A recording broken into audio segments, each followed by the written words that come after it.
بسم الله الرحمن الرحيم. فاتحة.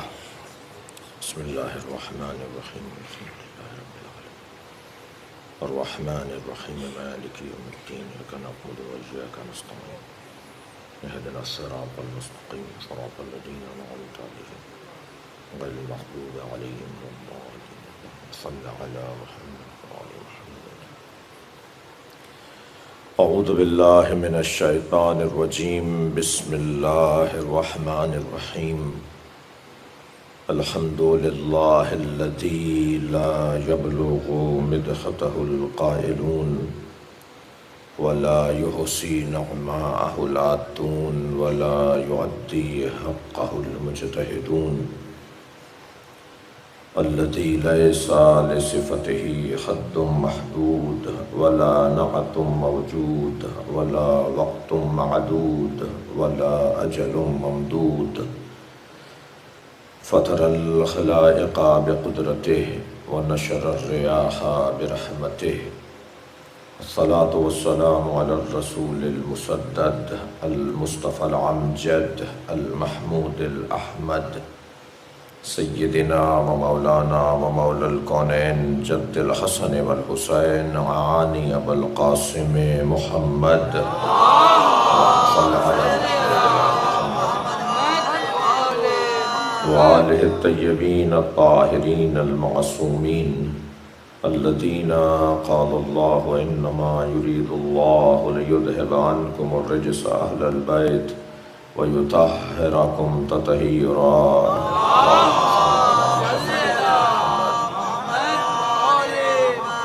ولعنة الله على أعدائهم أجمعين من يوم عداوتهم إلى قيام يوم الدين.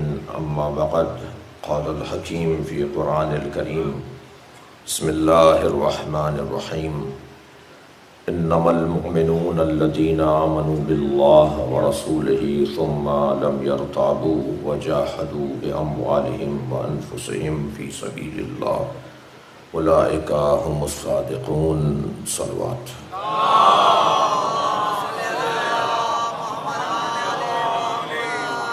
التماس ہے ایک سورہ فاتحہ، 3 مرتبہ سورہ اخلاص. حاضرین مجلس کے مرحومین، خاص طور پر بانی مجلس اعزا جناب آغا تجمل کے مرحومین، یعنی مرحوم آغا واجد حسین، مرحومہ سکینہ بیگم، مرحوم آغا یوسف حسین، مرحومہ سیدہ شفیق فاطمہ، مرحوم آغا اقبال حسین، مرحوم آغا محمد حسین، مرحومہ رضیہ سلطانہ، مرحوم آغا قیصر حسین، شہید آغا محمد جمیل، مرحوم خواجہ اظہر عباس، مرحوم سید محمد زہیر جعفری، مرحومہ لعیق فاطمہ، رحم اللہ من قرأ الفاتحہ.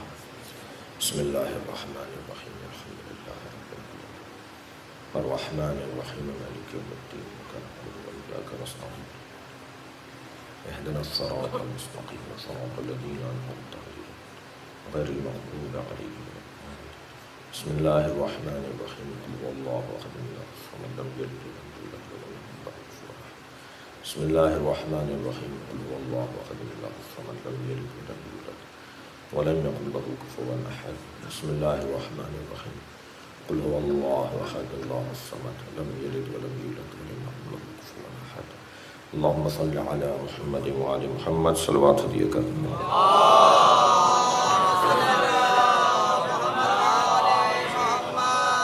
سورہ مبارکہ حجرات کی 15ویں آیت. اللہ اپنے اس کلام میں معارف، مفاہیم، ایمان، عمل صالح، جہاد، مال اور جان کا مطلب اور صداقت کا معیار بیان کر رہا ہے. یہ جتنے بھی مفاہیم ہیں اس آیت کے اندر، یہ مکمل اپنی جگہ ایک مستقل گفتگو کا مطالبہ کرتے ہیں. ارشاد ہو رہا ہے انما المؤمنون الذین آمنوا.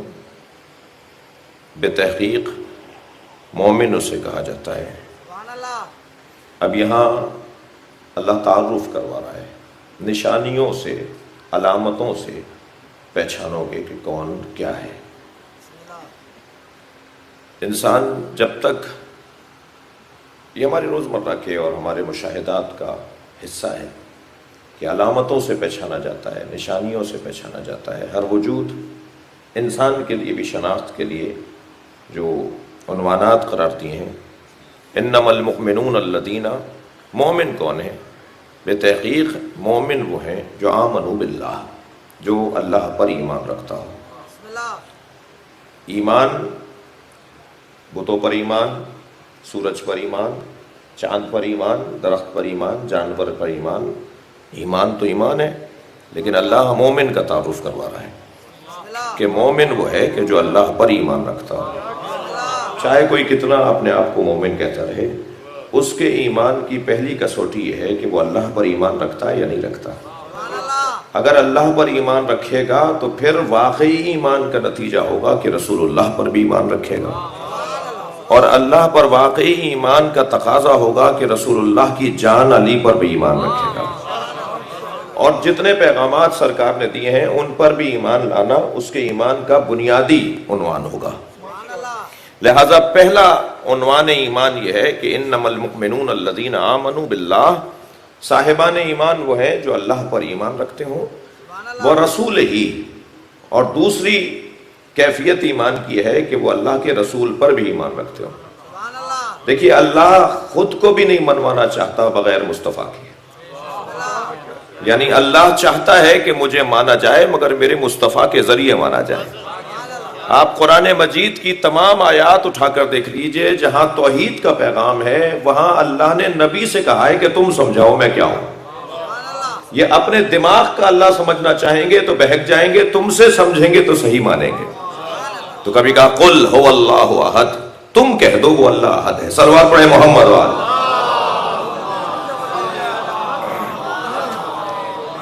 اور اسی طرح اور آیات بھی جس میں اللہ نے اپنے حبیب سے کہا ہے کہ تم میرا تعارف کرواؤ۔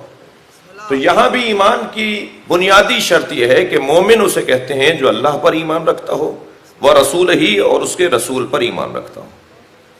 میرے مولا امام جعفر صادق علیہ السلام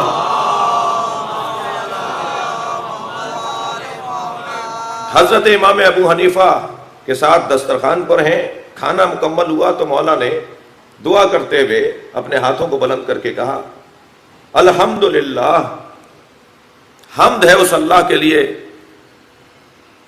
ھذا منک ومن رسولک، حمد ہے اس اللہ کے لیے جس کی طرف سے یہ کھانا تھا اور جس کے رسول کی طرف سے یہ کھانا تھا۔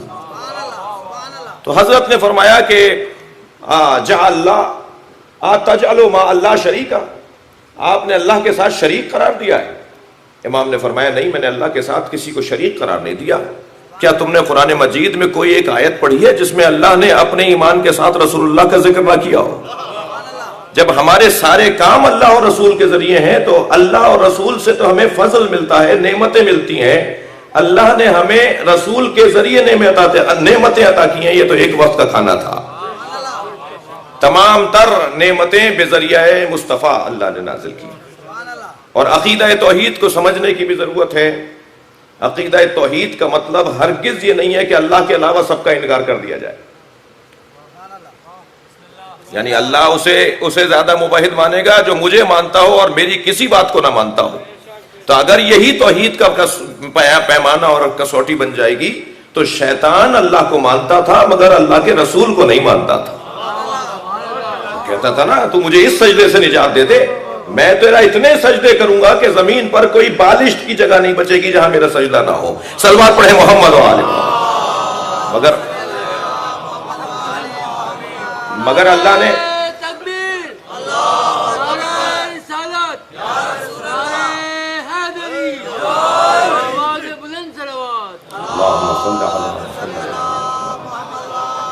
تو ایمان کے معیارات کو اس آیہ کریمہ میں یوں بیان کیا، انما المؤمنون الذین آمنوا باللہ ورسولہ، مومن وہ ہے، صاحبان ایمان وہ ہیں جو اللہ پر اور اللہ کے رسول پر ایمان رکھتے ہوں۔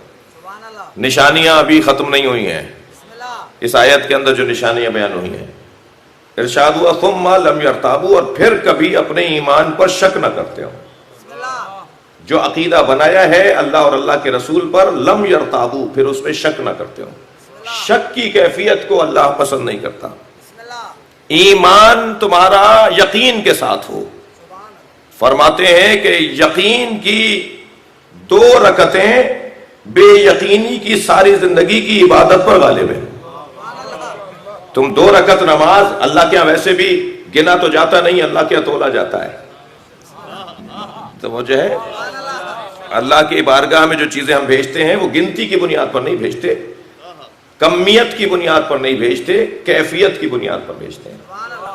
لہذا وہ جو 1000 سال 1000 الف شہر 1000 مہینوں والی عبادتیں کرنے والے لوگ ہیں، وہ ایک شب قدر میں کر سکتے ہیں. جو ماضی میں 1000 مہینوں میں ہوتی تھی، یہاں 1 رات میں ہو سکتی ہے. تو یہاں کیفیت کو عنوان قرار دیا ہے. ثم لم یرتابوا، پھر وہ اپنے ایمان میں شک نہ کرتے ہوں. کوئی جنگ تھی، مجھے اس وقت تردد ہے کہ جنگ احد تھی یا جنگ صفین. ایک شخص کا بازو کٹ گیا، اپنا کٹا ہوا بازو مولا علی کے پاس دوڑا آیا، ایک ہاتھ کو دوسرے ہاتھ سے پکڑے ہوئے، اور آ کر کہا یا علی کچھ کیجئے میرے لیے. حضرت نے اس کا ہاتھ اس کے کٹے ہوئے بازو سے جوڑا اور کچھ پڑھا، کچھ تلاوت فرمائی، کچھ ذکر تلاوت کیا، اور اس کا ہاتھ ایسے ہو گیا جیسے کٹا ہی نہیں تھا. تو بڑے خوش مولا کا شکریہ ادا کر کے جانے لگا. کچھ قدم جا کر لوٹا، کہنے لگا آپ نے پڑھا کیا ہے؟ اب یہ وہ کیفیت ہے کہ جو ایمان کا امتحان ہے. مولا نے فرمایا میں نے سورہ الحمد پڑھی تھی. تو جیسے ہی مولا نے فرمایا نا میں نے سورہ الحمد پڑھی تھی، تو کہنے لگا سورہ الحمد پڑھی تھی. بس جیسے ہی شک کی کیفیت میں آیا، وہی ہاتھ دوبارہ کٹ کے گر گیا. حضرت نے فرمایا یقین لے کر آؤ تاکہ تمہارے اعمال درست ہوتے چلے جائیں. یہ کیفیت. تو بہت سے لوگ ہیں، ایک عارف کی کیفیت دیکھی ایک صاحب نے کہ وہ پانی پہ چل رہے ہیں. تو تعجب سے کہا کہ جی یہ پانی پر چل رہے ہیں، بغیر کسی سخت جگہ کے یہ پانی پر چل رہے ہیں. تو وہاں دوسرے عارف بیٹھے تھے، کہنے لگے اگر انہوں نے سورہ الحمد کی آخری 2 آیتوں کے عامل ہو گئے ہوتے، اگر انہوں نے ان 2 آیات پر عمل کر لیا ہوتا تو ہوا میں چلنا بھی ان کے لیے آسان ہو جاتا. تو یہ جو کیفیت ہے نا، وہ جو ایمان کے بعد یقین کی کیفیت ہے. ممکن ہے، مجھے معاف کیجئے گا، آپ سب سے ہاتھ جوڑ کے کہہ رہا ہوں، آپ سب کو شاید 10 منٹ کی تقریر تو اللہ کے وجود پر سبھی بہت اچھی کریں گے. میں شاید بہت اچھا اشرا پڑھ لوں گا اللہ کے وحدانیت کے اوپر، لیکن جب میرا عمل کا مرحلہ آئے گا تب مجھے پتا چلے گا کہ ایمان یقین کے ساتھ ہے یا نہیں. ایک صلوات پڑھ لیں محمد و آل محمد. اس سے بہتر صلوات ممکن ہے تو ہدیہ کریں گے. اللہم صلی علی محمد. ثم لم یرتابوا، اور پھر خبردار اپنے ایمان میں شک نہ کرنا، اپنے ایمان کو محکم مضبوط رکھنا. مومن سوکھے پتوں کی طرح نہیں ہوتا، ہوا کے دوش پر رہنے والا صاحب ایمان نہیں ہوتا. ہوا نے یہاں سے رخ بنا کے وہاں اختیار کیا تو یہ وہاں جا پڑے، اور ہوا نے وہاں سے رخ بدلا تو یہ یہاں پڑے. جو روزانہ رنگ بدلے، جو روزانہ ڈھنگ بدلے، جو روزانہ گھر بدلے، جو روزانہ در بدلے، وہ مومن نہیں ہوتا. مومن جبل راسخ کی طرح ہوتا ہے، جمے ہوئے گڑے ہوئے پہاڑ کی طرح ہوتا ہے. المؤمنوں کا جبل راسخ، مومن میدان میں ڈٹنے والے کو کہتے ہیں. یہ کون سا جذبہ ہے ایمان کا، وہ کیا کیفیت ہے کہ جو بڑے بڑے لوگوں کو میدان میں رکنے پر آمادہ کرتی ہے کیفیت. اور عزیزوں، میدان صرف تلوار چلانے والا میدان نہیں ہوتا. شاید اس سے زیادہ سخت میدان تو ہمارے آفسوں میں ہے، اس سے زیادہ سخت میدان تو ہمارے گھروں میں ہے، اس سے بڑا جہاد تو ہمارے ساتھ روزانہ کا ہے. کون سا ایک میدان بتائیے کہ جہاں انسان اپنے اوپر قابو پا کر، اپنے اعصاب کو مضبوط بنا کر، اپنے سامنے والے کے ساتھ اس کا رویہ مضبوط ہو اور بغیر ایمان کے ہو. ثم لم یرتابوا، پھر وہ اپنے ایمان میں شک نہیں کرتا. آیت آگے بڑھ رہی ہے، وجاہدوا باموالہم وانفسہم فی سبیل اللہ. اور مومن اللہ رسول پر ایمان محکم رکھنے کے بعد وہ جہاد کرتا ہے بے اموالہم وانفسہم، اپنے مال کے ذریعے اور اپنی جان کے ذریعے اللہ کی راہ میں. جہاد کا عنوان اس وقت تک جہاد نہیں بنے گا جب تک کہ اس کی سمت معین نہ ہو، جی اس کا رخ معین نہ ہو. جی یہ ہم بسم اللہ ہر کام سے پہلے کیوں پڑھتے ہیں؟ یہ ہر تحریر سے پہلے بسم اللہ کیوں لکھتے ہیں؟ یہ بسم اللہ در حقیقت بلا تشبیہ ایسا ہی کچھ تربیت کا پہلو رکھتی ہے جیسے اس مائک کے اوپر ایک لوگو بنا ہوا ہے جو بتائے گا کس کمپنی کا ہے. اس کیمرے پر کچھ کہیں جا کر کوئی کوڈ کوئی اسٹیکر ضرور لگا ہوا ہوگا جو بتائے گا یہ کیمرہ کس کمپنی کا بنا ہوا ہے. ہر چیز پر آپ تلاش کر لیجئے, یہ پنکھا بھی چل رہا ہے, یہ بتائے گا ضرور کہ یہ ہے کہاں کا, ہے کون, کہاں کا ہے, کس کا ہے.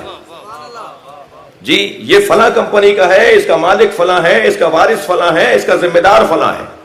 ہمارے لیے بھی کہا گیا ہے اپنے ہر کام میں آغاز میں بسم اللہ کہہ کر اپنے آپ کو اللہ کے حوالے کر دو. تم ہو کس کے, تم کس کے ہو, کس سے تمہارا تعلق ہے. جسے مولا علی نے صبغۃ اللہ والی آیت کی تفسیر میں فرمایا کہ جو اللہ نے حکم دیا ہے کہ اللہ کا رنگ چڑھاؤ, اللہ کا رنگ چڑھاؤ, یعنی تمہارے ہر کام میں یہ طے ہو جانا چاہیے کہ تم ہو کس کے. بس جب یہ طے ہو جائے کہ تم ہو کس کے تو پھر تمہارا خود بخود رخ سیدھا رہے گا. یہ جو کہا جاتا نا اپنا قبلہ سیدھا کرو, تو یہ والا قبلہ نہیں ہے جو مکے میں ہے. میرا رخ کہیں بھی ہو قبلہ میرا سیدھا رہنا چاہیے. صلوات پڑھے محمد و آل محمد.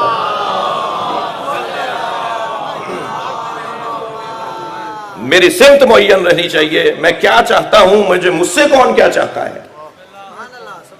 ارشاد ہوا وَجَاهَدُوا بِأَمْوَالِهِمْ وَأَنفُسِهِمْ. مومن اسے کہتے ہیں کہ جو ایمان باللہ و بالرسول و یقین کے بعد اللہ کی راہ میں جہاد کرتا ہو اپنے مال کے ذریعے اور اپنی جان کے ذریعے. مال کسے کہتے ہیں؟ تصور میں فوراً یہ آئے گا کہ پیسہ, کرنسی, دولت, ثروت, مال اسے کہتے ہیں. جبکہ مال عربی زبان کا لفظ ہے اور عربی کی لغت ہی بتائے گی کہ مال کسے کہا جاتا ہے. لہذا عربی لغت کے اندر مال کے معنی الذی یمیل الیہ النفس, المال الذی یمیل الیہ النفس. مال کی تعریف شیخ انصاری رحمۃ اللہ علیہ نے یہ کی کہ مال اسے کہتے ہیں جس کی طرف نفس کو رغبت ہو. تو بس کرسی بھی مال ہے, پیسہ بھی مال ہے, شہرت بھی مال ہے, افسری بھی مال ہے, نوکری بھی مال ہے, اولاد بھی مال ہے, مال بھی مال ہے. جس چیز کی طرف میرا رخ ہو جائے اور جس چیز کو میں پسند کرنے لگ جاؤں وہ مال ہے. لہذا اب اللہ کی راہ میں صرف پیسہ ہی نہیں دینا, کبھی ممکن ہے ضرورت پڑ جائے, مجھے اپنی بہت ساری چیزوں سے ہاتھ اٹھانا پڑ جائے. لہذا کہا گیا جو مال کے ذریعے جہاد کرتے ہوں وَأَنفُسِهِمْ, اور اپنی جان کے ذریعے سے جو اللہ کی راہ میں جہاد کرتے ہوں. اولئک ھم الصادقون, وہی سچے ہیں. صداقت کا عنوان یہ ہے. عزیزان گرامی, اندازہ میرے محترم سننے والوں کو ہے کہ یہاں جو پہلو تھے اس پر ہم کہیں ٹھہر سکتے ہیں, لیکن میرا دل کر رہا ہے کہ آج کی اس مجلس میں وہ جو جہاد بن نفس ہے اس کا ایک منظر اور اس کا کچھ پہلوؤں کی طرف توجہ کروں. دیکھیے جہاد مان نفس بھی لفظ استعمال ہوتا ہے, جہاد بن نفس بھی لفظ استعمال ہوتا ہے. جہاد مان نفس تو یہ ہے کہ میں اپنے آپ سے لڑائی کروں, اپنے آپ کو قابو میں رکھوں, اپنے آپ کو کنٹرول میں رکھوں. یہ جہاد مان نفس ہے, میرا اپنے اندر سے لڑائی جھگڑا, اپنے اندر سے مقابلہ, اپنے آپ کو کنٹرول میں رکھنے کا مقابلہ. اسی لیے مسجد میں جو محرابیں بنی ہوئی ہوتی ہیں یہ نبی کے زمانے میں نہیں تھیں, یہ خلفائے اربعہ کے زمانے میں نہیں تھی, پہلے چاروں خلیفوں کے زمانے میں نہیں تھیں, یہ بعد میں بنی ہیں. اور وہ تاریخ ضرورت نہیں ہے, کو بہت زیادہ ضرورت نہیں ہے. محراب مسجدوں میں جس انداز سے آج ہمارے یہاں ہیں اس کی جو تاریخ ہے وہ بہت بات کی ہے, اور اس کا ایک سبب تھا کیوں تھا محراب بنائی گئی. محراب مسجد میں صرف ایک مخصوص جگہ کو نہیں کہتے. اچھا, محراب کے معنی ہے مقام حرب, لڑنے کی جگہ. تو وہاں کون سی لڑائی ہوتی ہے؟ محراب حرب کے خاندان کا لفظ ہے نا, مکان حرب, محل حرب. جی تو وہاں کس سے لڑائی ہوتی ہے؟ وہاں سامنے تو کوئی ہوتا ہی نہیں ہے, ہمارے یہاں تو بالکل آخری جگہ ہوتی ہے, وہاں کوئی آ بھی نہیں سکتا لڑنے کے لیے. تو پھر کس سے لڑائی ہو رہی ہوتی ہے محراب میں؟ محراب میں اپنے آپ سے لڑائی ہو رہی ہوتی ہے.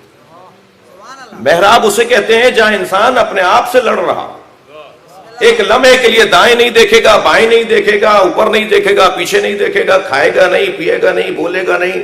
یہ نہیں نہیں نہیں نہیں کوئی 19-20 چیزیں ہیں. یہ نہیں کرو گے، وہ نہیں کرو گے، یہ نہیں کرو گے، وہ نہیں کرو گے، اس لیے کہ یہ محراب ہے۔ اچھا، پھر اس کا مطلب یہ ہوا کہ جو محراب میں کھڑا ہے وہی یہ کام کرے، پہلی صف اور دوسرے صف والے تو معاف۔ لہذا محراب یہ بعد میں بنائی گئی ہے، محراب ہر مصلی کو کہا جاتا ہے۔ میں اگر مسجد میں کسی مصلی پہ کھڑے ہو کے نماز پڑھوں تب بھی محراب ہے، اور گھر میں اگر مصلی بچھا کے نماز پڑھوں تب بھی محراب۔ ہر شخص کا مصلی اس کی محراب ہے، اسے اپنے آپ کو قابو میں رکھنا ہے۔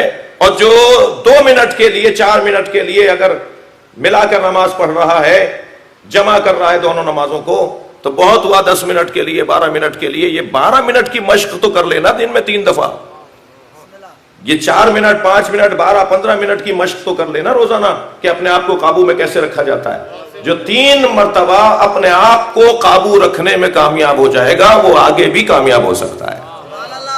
وہ ہر میدان میں، ہر مرحلے پر اپنے آپ کو کنٹرول، سارا مسئلہ ہی اپنے آپ کو کنٹرول کرنے میں۔ یہ جتنی بھی بگاڑ ہے، جتنے بھی مسئلے ہیں، جتنی بھی الجھنیں ہیں، خود کو قابو میں نہ لانے کی وجہ سے ہیں۔ لہذا قرآن نے پکار کر کہا، یا ایھا الذین آمنوا علیکم انفسکم، اے صاحبان ایمان، تم پر تمہیں واجب کیا گیا ہے۔ تم ساری دنیا پہ غور کرتے ہو اور اپنے اوپر غور نہیں کرتے ہو۔ تم اپنا خیال کرو، بس تم ٹھیک ہو جاؤ، باقی سب ٹھیک ہو جائے گا۔ عزیزو، وہ جو جہاد مان نفس ہے، وہ تو ایک روشن پہلو یا ایک پہلو ہے اس باب میں۔ لیکن جہاد بن نفس جو ہے، اس کا کیا معنی ہے؟ جہاد بن نفس کا مطلب یہ ہے کہ اپنا نفس، اپنی جان، اپنا وجود قربان کرنے کو تیار ہو جائے انسان۔ میں لفظ اور یوں کہہ دوں کہ جب اپنے آپ سے جنگ اور جہاد ہو رہا ہو تو جہاد مان نفس ہے، جب اللہ کے دشمنوں سے جنگ ہو رہی ہو تو وہ جہاد بن نفس ہے۔ یعنی جہاد بن نفس نسبتاً پھر آسان ہے، اور جہاد مان نفس نسبتاً مشکل ہے۔ لہٰذا ایک جنگ کے لوٹنے پہ جب سرکار نے کہا نا، جب خوشی منا رہے تھے کہ ہم بہت بڑے جہاد سے لوٹیں، حضرت فرمایا یہ جہاد اصغر تھا جو تم کر کے آئے ہو۔ کہا یا رسول اللہ اتنی مشکل جنگ جہاد اصغر؟ فرمایا نہیں، اس سے بڑا جہاد ہے جسے جہاد اکبر کہتے ہیں۔ جب تم اپنے آپ کو قابو میں لاؤ گے، یہ جہاد اکبر ہے، جہاد مان نفس ہے۔ میں جس کی دسترخوان پر آج کچھ دیر آپ کو ٹھہرانا چاہتا ہوں، وہ مجاہد ہے جو ہر حال میں دونوں جہادوں کا مجاہد ہے۔ اسے علی کہا جاتا ہے جی، جو ہر حال میں دونوں جہادوں کا مجاہد ہے۔ یعنی ایک ہی وقت میں مولا کائنات جہاد میں مان نفس کا مجاہد بھی ہوتے ہیں اور جہاد بن نفس کا مجاہد بھی ہوتے ہیں۔ میں اپنے اس مدعا کو، یہ میرا مقدمہ ختم ہوا اور اصلی مضمون میرا یہاں سے شروع ہوتا ہے، میں اپنے اس مدعا کو یوں کہہ لوں کہ وہ وجود جو میدان میں اترے تو ایک ہدف لے کر اترے، مقصد لے کر اترے، بلندی کا خیال لے کر اترے، ایک مقصدیت کے تحت میدان میں ہو۔ دیکھیے، جہاد اگر تسکین مزاج کا نام ہوتا، اس لیے کہ عربوں کا تو مزاج لڑنے کا تھا، تو اسلام نے کہا جی ان کے مزاج کو تسکین دے دو، ان کے تو عادت میں ہے چھوٹی چھوٹی باتوں پہ مہینوں لڑتے ہیں، تو اب مسلمان ہو گئے تو مزاج تو وہی رہے گا، عرب تو رہیں گے نا۔ جب عرب رہیں گے، ٹھیک ہے مسلمان ہو گئے، عرب تو رہیں گے، تو ان کے مزاج کی تسکین بھی رہے۔ اگر علی جیسا مجاہد تصور میں نہیں لائیں گے تو جہاد پر یہ شبہے آئیں گے۔ ایک شبہ تو یہ آئے گا کہ جہاد یعنی تسکین مزاج، مزاج کی تسکین کی عادت تھی، وہی لڑنا مزاج تھا، گردن کاٹنا، ہر دوسرے دن خون نہیں دیکھیں گے تو دن ہفتہ صحیح نہیں گزرے گا، تسکین مزاج کے لیے جہاد۔ دوسرا شبہ یہ ڈالا ہے مستشرقوں نے کہ جہاد کو اسلام نے تحصیل معاش کے لیے رکھا ہے۔ دو بڑے شبہے ہیں اسلام کے فلسفہ جہاد پر، ذرا صلوات ہدیہ کر دیں محمد والا۔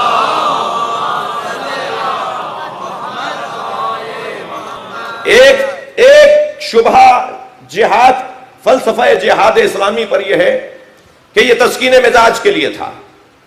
ایک شبہ یہ ہے کہ یہ تحصیل معاش کے لیے تھا، یہ لڑیں گے مال غنیمت لے کر آئیں گے، جتنا بڑا خاندان ہوگا، جتنا بڑا قبیلہ ہوگا اس سے لڑائی اچھی لگے گی انہیں، اس لیے کہ ہم تیاری کرتے ہیں وہاں سے جب جیت کر آئیں گے مال بہت آئے گا، ہر مہینے ایک لڑائی ہونی چاہیے، ہر مہینے ایک جہاد ہونا چاہیے تاکہ گزر بسر اچھا ہو سکے۔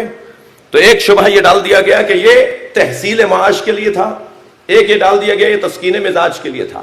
لیکن اگر میدان جہاد میں علی جیسا مجاہد نظر آئے تو علی جب تلوار چلاتا ہے تو یہ دونوں شبہ علی کی تلوار سے دور ہوئے ہوتے ہیں۔ اسلام میں جذبہ جہاد نہ تسکین مزاج کے لیے ہے نہ تحصیل معاش کے لیے ہے، بلکہ یہ اس لیے ہے تاکہ اللہ کے رستے میں آنے والی رکاوٹوں کو ہٹایا جائے۔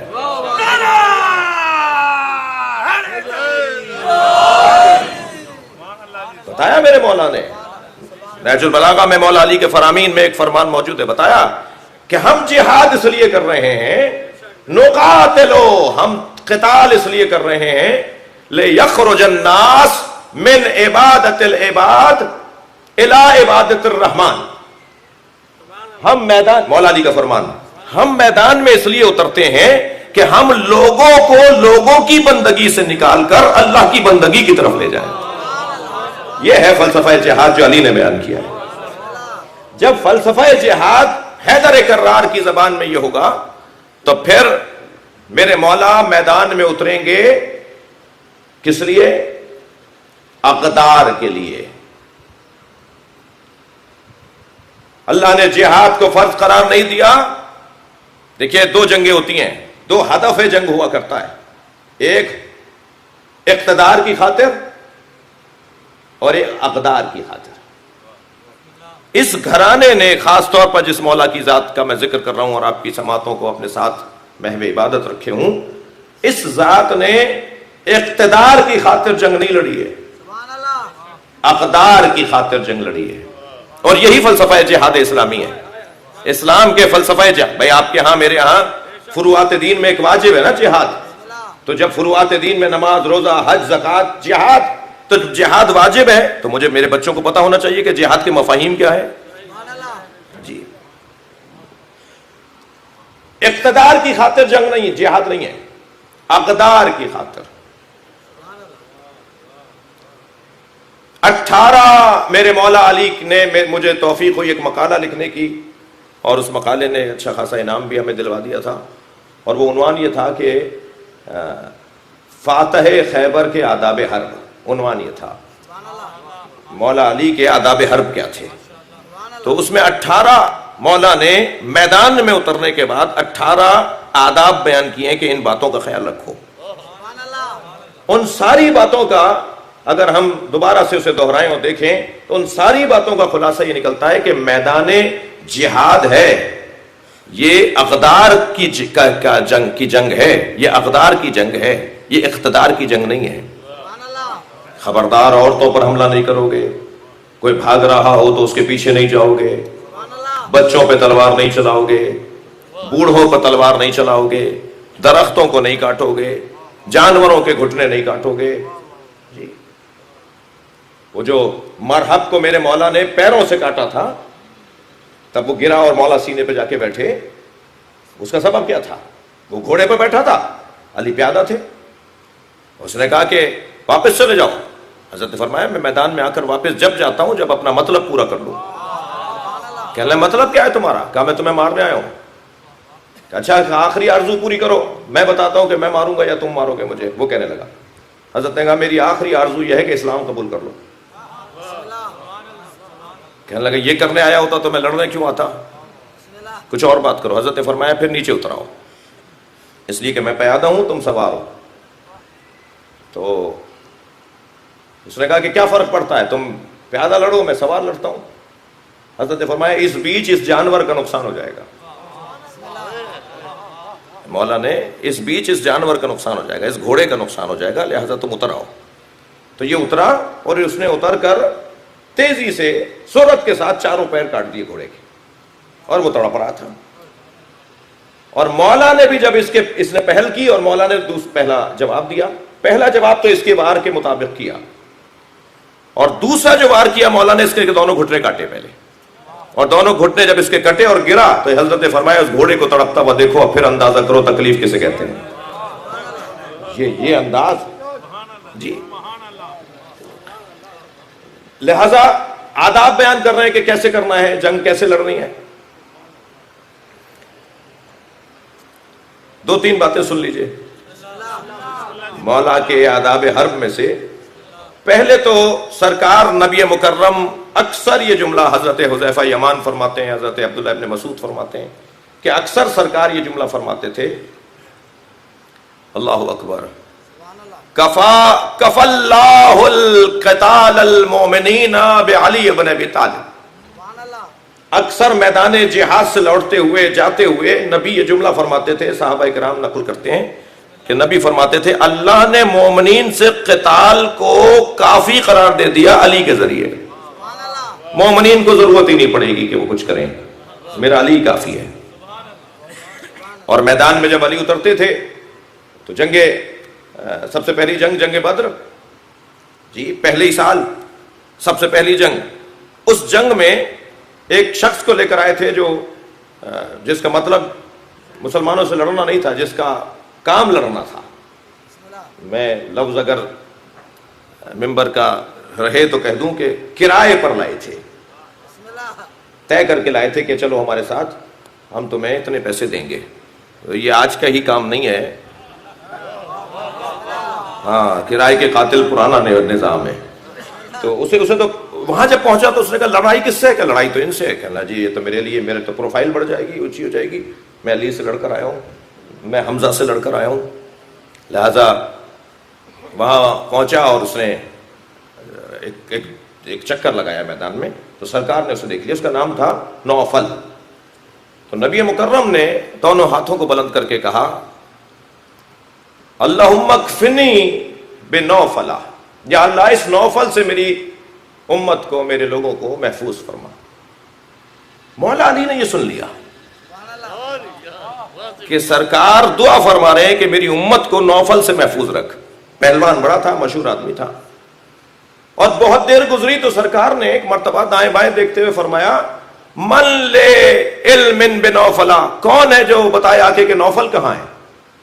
تو دور سے مولا نے آواز لگا کے کہا یا رسول اللہ جس وقت آپ نے کہا تھا میں اسی وقت مار کے آ گیا تھا.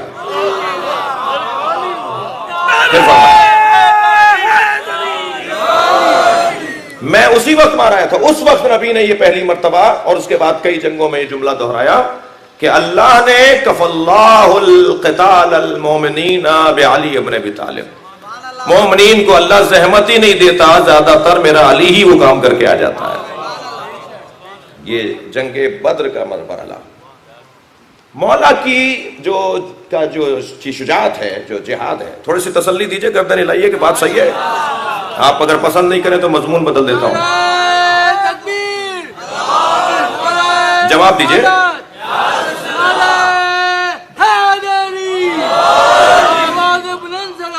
اللہم صلی علی محمد و آل محمد. اس سے بہتر اور بلند صلوات نبی کی ذات. اللہم صلی علی محمد و آل محمد. جو جیسی صلوات پڑھتا ہے، اگر کوئی سنی بھائی بیٹھا ہے تو صلوات ابراہیمی پڑھ دے، کوئی ایب نہیں ہے.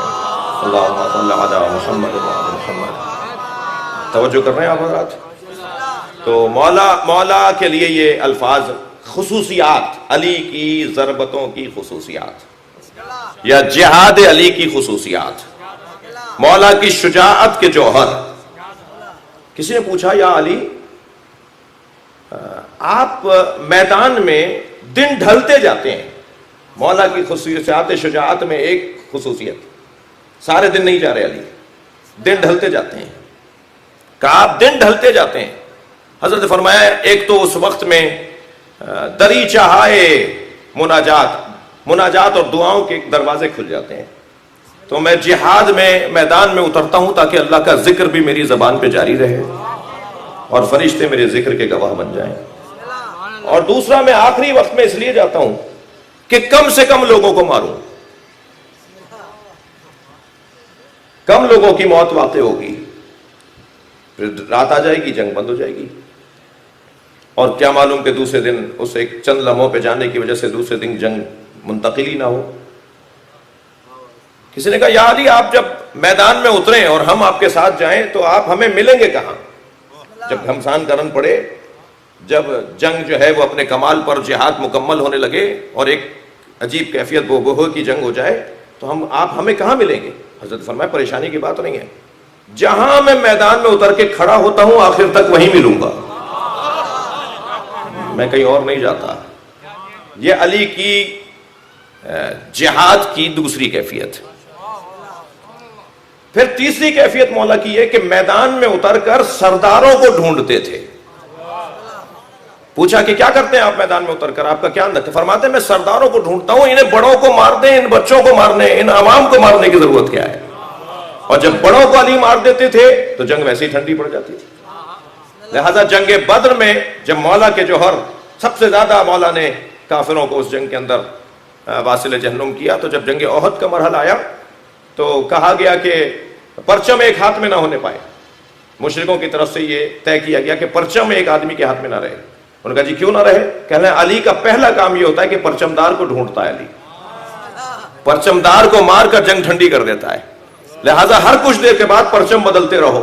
تو کیا ہوا، جنگ احد میں مولا نے 17 پرچمداروں کو مارا، اور جس نے یہ مشورہ دیا تھا اسے لوگ ڈھونڈ رہے تھے کہ ابھی ایک مرتا تم نے 17 مروائے ہیں۔ یہ انداز۔ پھر کیفیت یہ کہ میدان میں اگر کوئی سامنے آنے والا یہ کہہ دیتا تھا یا علی، خاص طور پہ عمرو بن عبدوت نے علی کو پکار کے کہا جب مولا نے اس کو پر غلبہ پایا کہ اللہ میری ایک التجا ہے، میرے کپڑے نہیں اتارنا۔ حضرت نے اس کی طرف توجہ ہی نہیں کی۔ جی جب اس کی بہن آئی نا تو اس نے کہا میں نہیں رہوں گی اپنے بھائی پر، اس لیے کہ میرے بھائی کو کسی مرد نے مارا ہے، میرے بھائی کو کسی شجاع نے مارا ہے، وہ پیسے کی خاطر لڑنے نہیں آیا تھا، وہ نظریہ لے کر آیا تھا۔ اس لیے وہ قیمتی چیزیں جو اس کے بدن پہ چڑھی ہوئی تھیں اس کی طرف اس نے توجہ ہی نہیں کی۔ اور ہمارے لیے فخر ہے کہ اگر ہمیں کوئی مارے تو کوئی بڑا مارے ہمیں، اور ہمارے بھائی کو مارنے والا کوئی چھوٹا آدمی نہیں تھا۔ مولا کی ذوالفقار کی صفات پوچھا امام جعفر صادق علیہ السلام سے، لما سمیا ذوالفقار ذوالفقار، کیوں ذوالفقار کا نام ذوالفقار رکھا ہے؟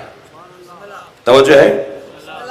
اب یہ ذوالفقار دو فقار والی، اس کا اصلی مادہ فے قاف رے، اگر فے قاف رے اس کا اصلی مادہ ہے، اور الف اور بعد والا الف اور پہلے کے زو کے زال اور واو یہ اس کے اسم کا حصہ ہیں، اس کے اوپر اضافی کلمات ہیں، تو اصل مادہ اگر ہم ڈھونڈ لیں گے تو اس کے مطلب کی طرف بھی توجہ جائے گی۔ وہی امام جعفر صادق نے اس کا مطلب بتایا ہے۔ فرماتے ہیں ذوالفقار کو ذوالفقار اس لیے رکھتے ہیں، ما قتل امیر المومنین احدا الا افتقر فی الدنیا من الحیات وفی الآخرت من الجنہ۔ علی نے کسی کو، جملہ سنے امام صادق کا، ذوالفقار کی تعریف کر رہے ہیں امام صادق، علی نے کسی کو مارا ہی نہیں ہے مگر اسے دو جگہ سے فقیر بنا دیا، دنیا میں زندگی سے فقیر کر دیا، آخرت میں جنت سے فقیر کر دیا۔ صلوات پڑھیں محمد و آل محمد۔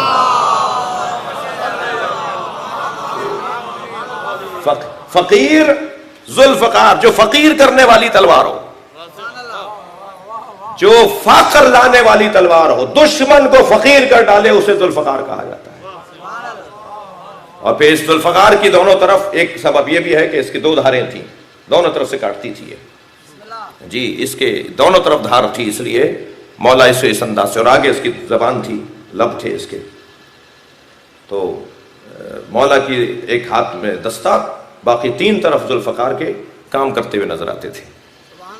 اور یہ بھی سنتے جائیے کہ مولا کی ذوالفقار کے اوپر چند جملے کندہ ہوئے تھے۔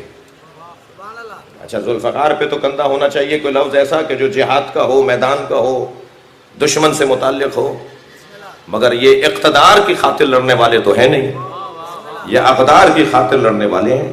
لہٰذا مولا کی تلوار پر ذوالفقار پہ جو جملے کندہ تھے وہ دو جملے سنا دیتا ہوں آپ کو۔ ایک جملہ تو یہ لکھا ہوا تھا، اللہ من لم یرحم لا یرحم، ایک جملہ یہ لکھا تھا، من لا یرحم لا یرحم، تلوار پہ لکھا ہوا ہے، جو کسی پر رحم نہیں کرتا اس پر بھی رحم نہیں ہوتا. اچھا ذوالفقار رحم کرنے کے لیے تھی کیا؟ ذوالفقار پر اس جملے کا لکھا ہوا بتا رہا ہے کہ یہ لڑنے کے لیے مقصد کی خاطر جاتے ہیں، حصول معاش کے لیے، تسکین مزاج کے لیے نہیں جاتے. من لا یرحم لا یرحم، جو کسی پر رحم نہ کرے اس پہ بھی رحم نہیں ہوتا. اور دوسرا جملہ کیا لکھا ہوا تھا؟ دوسرا ایک جملہ یہ لکھا ہوا تھا، سل من قطعک، جو رشتہ دار تو سے تعلق توڑے تو اسی سے جوڑے رکھ. مولانا 4 شادیوں میں نہیں بلایا میرے بھائی نے، مولانا 2 دفعہ میرے بھتیجے نے مجھے دیکھ کر سلام نہیں کیا، چہرہ موڑ لیا، مولانا میرے چچا داد بھائی نے تعلقات توڑے ہوئے ہیں، کب تک برداشت کریں؟ خاص طور پہ عورتیں زیادہ پوچھتی ہیں کہ کتنا برداشت کریں. مولا علی فرما رہے ہیں جو رشتہ دار تعلق توڑے تم اسی سے جوڑو، اس لیے کہ یہ رشتہ اللہ نے بنایا ہے، یہ تمہارے توڑنے سے ٹوٹے گا نہیں. اسی رشتہ دار سے تعلق جوڑے رکھو جو توڑ رہا ہو. کیا ذلیل ہو جائیں؟ نہیں. تم ذلت دینا اس کا کام ہے کیا؟ مولانا ذلیل ہو جائیں گے. ذلیل یہ کر سکتا ہے، عزت یہ دے سکتا ہے. جو عزت اور ذلت دینے والا ہے وہی کہہ رہا ہے تعلقات جوڑے رکھو. اسی اللہ کا نظام کہہ رہا ہے کہ اپنے رشتہ داروں سے تعلق توڑو نہیں. ایک شخص تھا جو چچا داد بھائی ہے امام رضا کا، مولا رضا کا ہے چچا داد، سگا چچا داد بھائی. مولا کی زمین سے محصول آیا، مولا کی زمین سے ایک فصل اتری تو پیسہ آیا. حضرت نے اپنے عزیز و اقارب کا پہلا حصہ رکھا، پھر پڑوسیوں کا رکھا، اپنے عزیز و اقارب کا رکھا، اور پھر نادار لوگوں کا رکھا. یعنی ترجیح دی حضرت نے پڑوسی ناداروں کو، پھر رشتہ دار لوگوں کو، اور پھر دور کے ناداروں کو. تو رشتہ داروں میں جو حصہ حضرت نے رکھا کہ اتنا فلاں کو دے کر آؤ، اتنا فلاں کو، تو اس میں ایک حصہ اس کا بھی رکھا جو خود امام کی امامت کو نہیں مانتا تھا، جو امام کو 8واں امام نہیں مانتا تھا. تو وہاں حضرت کے خاندان کے ایک شخص نے کہا کہ مولا وہ تو آپ کو امام بھی نہیں مانتا، اس کی اٹھ بیٹھ تو اس فلاں کے ساتھ ہے جو اللہ کی وحدانیت بھی نہیں مانتا. حضرت نے فرمایا اللہ نے اسے میرا رشتہ دار بنایا ہے، یہ اس کا کردار ہے اور میرا فریضہ کچھ اور ہے. عزیزان گرامی، بزرگ خفا نہ ہو، میں ان سے تو دعا لینا چاہتا ہوں. بچوں اور جوانوں اور جو مجلس دنیا بھر میں سن رہے ہیں، میں ان کے لیے کہہ رہا ہوں، طے کر کے اٹھیں. کربلا رشتوں کی پاسداری کا نام ہے کہ ہمارے اگر کوئی رشتہ دار ہم سے روٹھا ہوا ہے تو ہم اپنی طرف کی کمزوری نہیں جانے دیں گے. ہم اس سے رابطہ کریں گے، اس سے معذرت کر لیں گے. غلطی ہم نے نہیں کی ہے تب بھی ہم تم سے معذرت کر لیتے ہیں. سلام دعا بند نہیں کرو. قطع رحمی سے عمر بھی کم ہوتی ہے، رزق بھی کم ہوتا ہے. اور جو اپنا رزق بڑھانا چاہتے ہیں، جو اپنی عمر بڑھانا چاہتے ہیں، ایک رستہ یہ ہے کہ ڈھونڈیں کون سا رشتہ دار ہے جس سے ملے ہوئے مدت گزر گئی ہے. رشتہ دار ہے، نہ ہم عقیدہ اور نہ ثروت اور پیسہ معیار ہے. سنی بھائی ہے، دیوبندی بھائی ہے، شیعہ بھائی ہے، رشتہ دار ہے، ختم بات. اللہ نے قرآن مجید میں ماں باپ کی تعظیم کا حکم دیا ہے. یہ نہیں کہا کہ مسلمان ماں باپ ہوں تو تعظیم کرنا. ماں باپ ہیں. جب ماں باپ آئے تو بھائی بھائی ہے، بہن بہن ہے. ہاں یہ ضرور رہے کہ اگر میرا غیر مسلم بھائی، میرا غیر عقیدے کا بھائی میرے عقیدے کے خلاف جا رہا ہوگا تو میں اس کا پابند نہیں رہوں گا، مگر صلہ رحمی، پریشانیوں میں ساتھ دینا، مشکلات میں حمایت کرنا، یہ علیحدہ ایک بحث ہے. علی کی ذوالفقار اور علی کی تلوار کی خصوصیات میں سے ایک خصوصیت، جہاد علی کی خصوصیات میں سے ایک خصوصیت، قد قدمیک تدول الجبال ولا تزل. نہج البلاغہ میں مولا علی فرماتے ہیں جب میدان میں اترو تو اپنے پیروں کو زمین میں ایسے گاڑنا کہ پہاڑ تمہارے سامنے سے ہٹ جائیں مگر تم نہ ہٹنے پاؤ. جاؤ واپس آنے کے لیے نہیں، کام مکمل کر کے آنا ہے. اور جب میدان میں اترو تو اب آداب حرب علی بن ابی طالب کے، انظر الی اقصی القوم، آخری دستے کو ذہن میں رکھنا، بڑے پہلوان کو ذہن میں رکھنا، بڑے سردار کو ذہن میں رکھنا، پرچمدار اور علمدار دشمن کو ذہن میں رکھنا. چھوٹی سوچ لے کر نہیں جانا. چھوٹے چھوٹے سپاہیوں کو مار کے آ جاؤ گے یہ کوئی کارنامہ نہیں ہے. بڑے آدمیوں کو ذہن میں رکھ کے جانا. انظر الی اقصی القوم، انتہا قوم کے جو بڑے لوگ ہیں ان کو ذہن میں رکھ کے جانا. یعنی دشمن کی قوم کے جو بڑے لوگ ہیں. اور جب تم میدان میں پہاڑ کی طرح ڈٹو گے اور دشمن کے آخری دستے پہ نگاہ رکھو گے اور آخری آدمی پر نگاہ رکھو گے تو پھر کامیابی تمہارا مقدر ہے. اور جب کامیابی تمہارا مقدر ہے تو پھر تم ہی کو سب کچھ سمجھا جائے گا, تمہاری اتنی تعریفیں ہوں گی, تمہارا اتنا نام بلند ہوگا کہ لوگ تمہارے گن گائیں گے, اور اس وقت تمہیں احساس ہوگا, اندر سے آواز آنے لگے گی کہ تم کچھ ہو گئے ہو, تمہارا کوئی مقام بن گیا ہے, تم دوسروں سے سپر ہو, تم دوسروں سے بڑے ہو. وَعْلَمُوا, اب تیسرا اصول, وَعْلَمُوا أَنَّ النَّصْرَ مِنَ اللَّهِ. جب کامیابی ملے تو اپنے آپ سے کہا کرو یہ اللہ نے کامیابی دلوائی ہے, میں نے کچھ نہیں کیا ہے. وہی اقدار کی خاطر میدان میں اترنا, ایک مقصد کی خاطر میدان میں اترنا. عزیزو, ممکن ہے بہت سارے علماء ہوں کہ جو آخرت میں مشکل میں آ جائیں, بہت سارے ممکن ہے دانشور ہوں, پڑھے لکھے لوگ ہوں, حیثیت والے ہوں جو مشکل میں آ جائیں. اس لیے کہ مولا علی فرماتے ہیں نعمتیں عذاب کا پیش خیمہ ہے.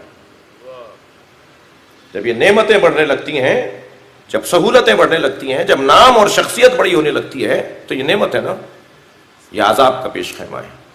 اس لیے کہ انسان پھر اپنے ہاتھ سے نکلنے لگتا ہے, بے قابو ہونے لگتا ہے. اگر کچھ بھی نہیں ہوتا تو بے قابو کس بات پر ہوتا, لیکن یہ بہت کچھ ہو گیا ہے تو بے قابو ہو گیا. تو یہ جو بہت کچھ مل گیا اس نے بے قابو کر کے عذاب کی طرف لے گیا. مولا فرماتے ہیں نعمتیں عذاب کا پیش خیمہ ہے, خبردار نعمتوں کو لیتے وقت اس بات کا خیال رہے کہ یہ اس میں تمہارا کچھ نہیں ہے, تمہیں عطا کیا گیا ہے, اور جو عطا کرنے والا ہے وہ واپس بھی لے سکتا ہے. یہ امانت الہیہ ہے. عزیزو, وہ جو انداز باپ کا اور بابا کا میدانوں میں تھا وہی انداز مولا حسن کا ہے, وہی انداز مولا حسین کا ہے. جب میدان میں اتر رہے ہیں تو نصیحتیں فرما رہے ہیں. یہ آپ کے بچوں کو مار چکے, یا آپ کے بھانجوں کو مار چکے. اس کے بعد حسین ابن علی نصیحت فرما رہے ہیں مان جاؤ, نہیں کرو یہ کام, باز آ جاؤ, توبہ کر لو, رک جاؤ میرے قتل سے, تاکہ شاید کہ کوئی ہدایت پا جائے, شاید کسی کو نصیحت ہو جائے. پھر جب امام کی بات پر کسی نے شب عاشور کے خطبات کے بعد تو مولا کے طرف 32 لوگ آئے, لیکن مولا کے آخری خطبے کے وقت جو لوگ آنا بھی چاہتے تو ان کی شخصیت اتنی کمزور تھی. یہ جو شخصیت کی کمزوری ہے نا, کبھی اور بات ہو, یہ جو اپنے اوپر اعتماد والی, عدم اعتماد والی کیفیت ہے نا, یہ انسان کو بعض اوقات بڑا نقصان کا سامنا کرواتی ہے. شخصیت کی کمزوری, بد اعتمادی اپنے اوپر, کسی اور کو دیکھ کر فیصلے لینا, کسی اور کی بنیاد پر فیصلے لینا, آزاد منش نہ ہونا, حر نہ ہونا, جسے امام حسین نے کہا نا انت حر فی الدنیا والآخرہ, یہ ہے مرد, یہ ہے عورت. فرمایا تم میرا ساتھ نہیں دو مگر کم سے کم, اللہ اکبر, کم سے کم اپنی دنیا میں ہی آزاد رہو. امام حسین کے آخری خطبے کا ایک حصہ ہے کونوا احرارا فی دنیاکم, یہ جملہ ہے حضرت کا. تم میرا ساتھ نہیں دو, تم نہیں آؤ میری طرف اور میری حصے سے جنگ نہیں کرو, میری طرف سے لڑائی نہیں کرو, مگر کونوا احرارا فی دنیاکم, کم سے کم تو اپنی دنیا میں تو آزاد رہو. تم تو آخرت کے لیے بھی نہیں سوچ رہے, تم دنیا میں بھی آزاد نہیں ہو. یہ کیفیت. ایک شخص کہتا ہے میں نے حسین ابن علی کی تلوار کے نیچے دسیوں لوگوں کو آتے ہوئے دیکھا, اور حسین تلوار کھینچ لیتے تھے, ہٹا لیتے تھے, اسے فرار کا رستہ دے دیتے تھے. مجھے سوال ابھرنے لگا, میرے لیے سوال تھا کہ تو مار دیتے ابھی اس کو, سارے دشمن ہیں, حسین کو مارتا وہی تو قریب, مارنے کے لیے تو قریب آیا تھا. حسین مار رہے تھے, چھوڑ دیا اور وہ بھاگ گیا. تو اس نے اپنا گھوڑا امام کے جس طرف امام جا رہے تھے وہاں سے سامنے آ کر دور سے آواز لگا کے کہا اے فرزند علی, میں دیکھ رہا ہوں کہ تم لوگوں کو چھوڑ دیتے ہو, اس کی حکمت کیا ہے؟ فرمایا اس کی نسل میں مومن آنے والا ہے, اولاد میں کوئی نیک آنے والا ہے, باپ کا گناہ معاف کر دیا. بعض لوگ کہتے ہیں نا کہ میں اگر فاتحہ پڑھوں گا تو کیا پہنچے گی, ہم کسی اور مشرب کے لوگ ہیں. یہاں اولاد میں اگر کوئی نیک آنے والا ہے تو ماں باپ کی بخشش ہوئی بھی ہے، دادا پردادا کو معاف کیا ہوا ہے، اور برعکس بھی ہے۔ عزیزو، یہ اس حد تک کہ یہ مجھے مارنے ضرور آیا ہے، مگر میں تو اس کی نسل میں دیکھ رہا ہوں کہ ایک مومن آنے والا ہے۔ یہ ہے اخلاق، یہ ہے خلق جہاد، یہ ہے اقدار کی خاطر تلوار چلانے والوں کا ڈھنگ۔ حد ہے کہ جب شمر حسین کے قریب آیا، مولا کے بدن پہ زخموں پہ زخم لگ چکے ہیں، بدن چور ہے زخموں سے، تیر اتنے لگے ہیں کہ حسین مولا اب اپنے بدن پہ لگے ہوئے تیروں کی چوب کو بھی نہیں توڑ رہے۔ پہلے چند تیروں کے چوبوں کو توڑا امام نے، لیکن اب حسین آمادہ ہے کہ اپنی قربانی دیں، اور کوئی کچھ نہیں کر پا رہا تھا تو پتھر مار رہا تھا۔ اس کیفیت میں حسین زمین کربلا پر تھے کہ ایک مرتبہ شمر خنجر لے کے قریب آیا، تو جملہ بڑا سخت ہے۔ یہ حسین زمین کربلا پر تھے، شمر امام کے قریب آیا، میں یہ مجھ سے نہیں پڑھا جائے گا لہٰذا میں قریب آیا کہہ رہا ہوں۔ قریب آیا، اس نے جب خنجر اپنا سنبھالا نا تو امام نے آنکھیں کھول کے اسے دیکھا، تو حضرت نے فرمایا کہ صدق رسول اللہ، میرے نانا نے سچ کہا تھا، جو تیری گردن کاٹے گا اسے برس کے نشان ہوں گے، اس کے چہرے پہ برس کے نشان ہوں گے۔ اور میرے نانا نے صحیح کہا تھا، شمر کے چہرے پر ہاتھ پیروں پہ برس کے نشان تھے۔ تو اس نے کہا حسین آخری بات کرو، تو فرمایا دیکھو میرے ساتھ میری بہنیں بھی ہیں، میرے ساتھ میری بچیاں بھی ہیں، تمہیں مجھ سے غرض تھی نا، مجھے مار رہے ہو، میرے جوانوں کو مار دیا، خیال رہے کہ میری سکینہ چھوٹی بہت ہے، اجرکم اللہ۔ اور پھر جب امام حسین کے گلو اقدس پر یہ خنجر چلا رہا تھا تو اس وقت امام حسین ذکر الہی کر رہے تھے، سبحان اللہ والحمد، ایک ضربت پر سبحان اللہ، جب ضربت پوری ہوئی دوسری ماری اس نے والحمدللہ ولا الہ الا اللہ واللہ اکبر بسم اللہ وباللہ وفی سبیل اللہ، یہ ایک ایک ضربت کا ذکر تھا امام کا، بسم اللہ وباللہ وفی سبیل اللہ وعلی ملت رسول اللہ۔ اور اس کے بعد حسین ابن علی نے آخری ضربت پر جب آپ کی گلو اقدس قطع کیا گیا تو جملہ تھا آپ کی زبان پہ شکرن للہ، یا اللہ تو نے مجھے اس قابل سمجھا ہے کہ تیرے دین کی حفاظت کے لیے میری جان جائے۔ اور اس بہن پہ سلام ہو جو ایک ٹیلے پہ کھڑی دیکھ رہی تھی، کبھی آواز لگاتی تھی کوئی ہے جو میرے ماں جائے کو بچائے، وہ ادھر انسانی اقدار، ادھر حسین کی استقامت۔ عرب کا دستور تھا کہ اگر عرب عورت کوئی باہر نکل کر آ جائے اور اپنے سر پر دونوں ہاتھ رکھ کے کھڑی ہو جائے تو گزرتے ہوئے لوگ سمجھ لیتے تھے کہ اسے کوئی حاجت ہے، یہ کچھ چاہتی ہے، اس کی کوئی ضرورت ہے، اس کا کوئی مطالبہ ہے۔ سنیں گے عزیزارو، میری بیوی نے بار بار سر پر ہاتھ رکھے، مگر عرب دستور کے مطابق بھی کسی نے بڑھ کر نہیں پوچھا زینب کیا چاہتی ہو۔ اور پھر زمین کربلا پہ زلزلہ آنے لگا، سے آندھی چلنے لگی، بیوی کی آنکھوں سے بھائی کا بدن اوجھل ہوا، تو کیا کرے بہن؟ ایک مرتبہ دوڑی ہے خیمہ گاہ میں، کس سے جا کر بات کریں؟ کوئی جوان تو رہا نہیں۔ امام سجاد بستر علالت پر تھے، بازو ہلا کر کہا اے میرے لال اٹھو، یہ سی آندھیاں دیکھو کیسی ہیں، یہ زمین کربلا کو دیکھو زلزلہ کیسا ہے۔ امام نے فرمایا پھوپھی اماں خیمے کا پردہ ہٹائیے۔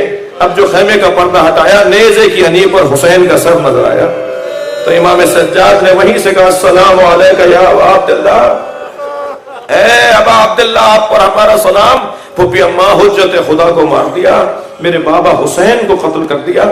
عزیزارو بات یہاں تمام نہیں ہوئی، آواز دی گئی گھوڑوں کی نال بندیاں کی جائیں۔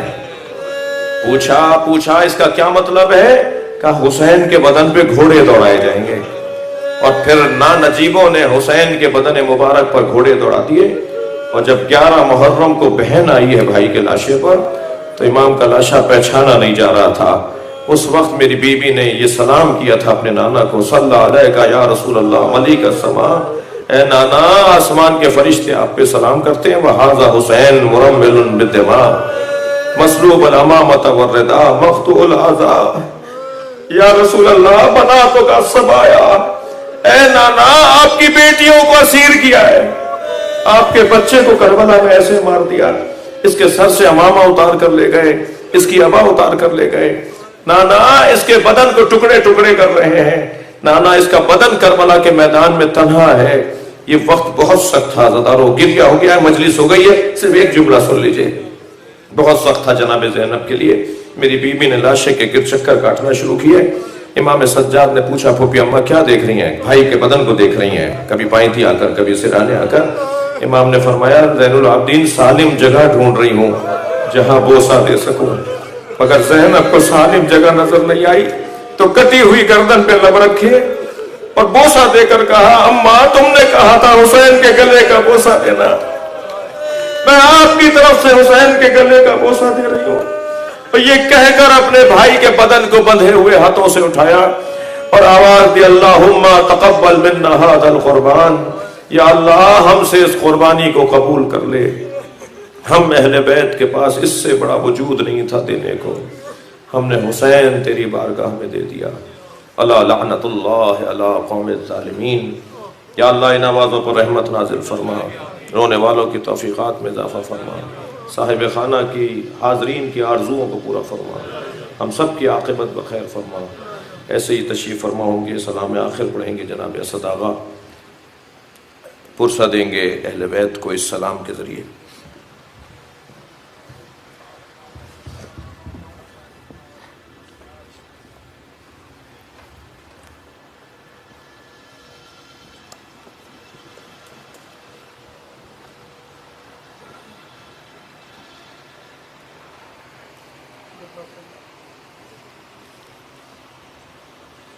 سلام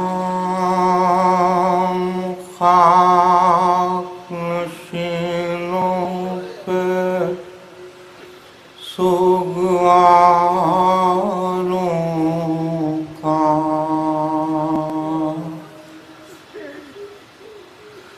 غریب دیکھتے ہیں پرسا تمہارے پیاروں کا. سلام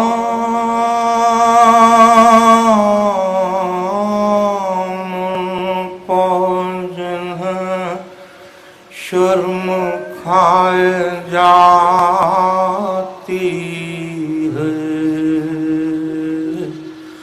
کھلے سروں پوسیدی کی خواہ آتی ہے.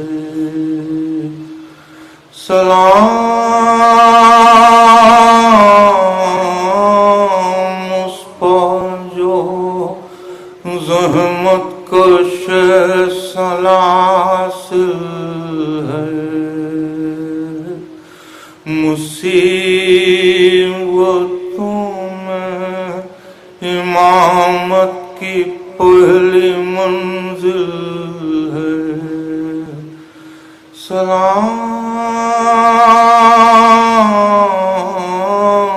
بھیجتے ہیں اپنی شاہزادی پر کہ جن کو سو گئے مرتے وقت گھر سرور، مسافرت نے جسے بے بسی دکھلائی، نثار کر دیے بچے نبت سکا بھائی. اسیر ہو کے جسے شامیوں کے نرغے میں حسینیت ہے سکھانا علی کے لہجے میں سکینہ بی بی تمہارے غلام حاضر ہیں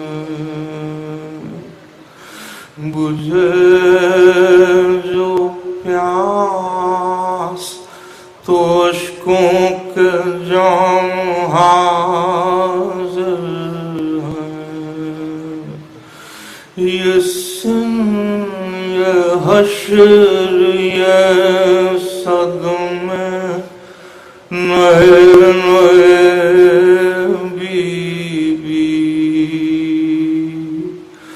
کہاں پاؤ بیٹھی ہو خیمے تو جل گئے بی بی زمین گرم یتیمی کی سختیاں بی بی وہ سینہ جس پا کے سوتی تھی اب کہاں بی بی جناب مادر بشیر کو بھی سب کا سلام عجیب وقت ہے کیا دیں تسلیوں کا پیام ابھی کلیجے میں ایک آگ سی لگی ہوگی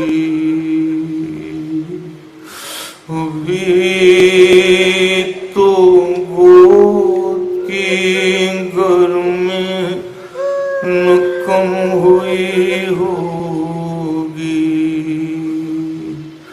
نہ اس طرح کوئی کھیتی ہری بھری اجڑی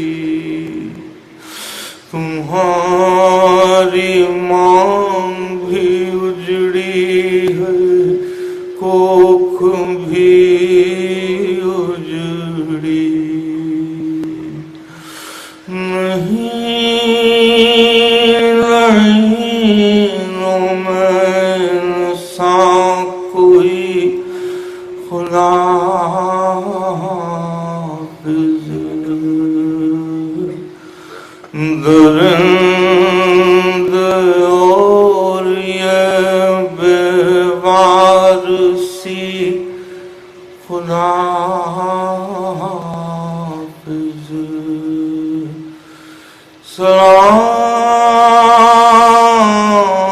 سلام محسن سلام خستۃ العاشو سلام تم پر شہیدوں کے بے کفن لاشوں بچے تو اگلے برس ہم ہیں اور یہ غم پھر جو چل بسے تو یہ اپنا سلام آخر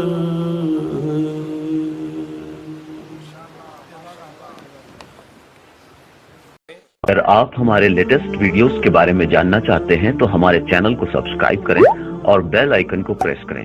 شکریہ۔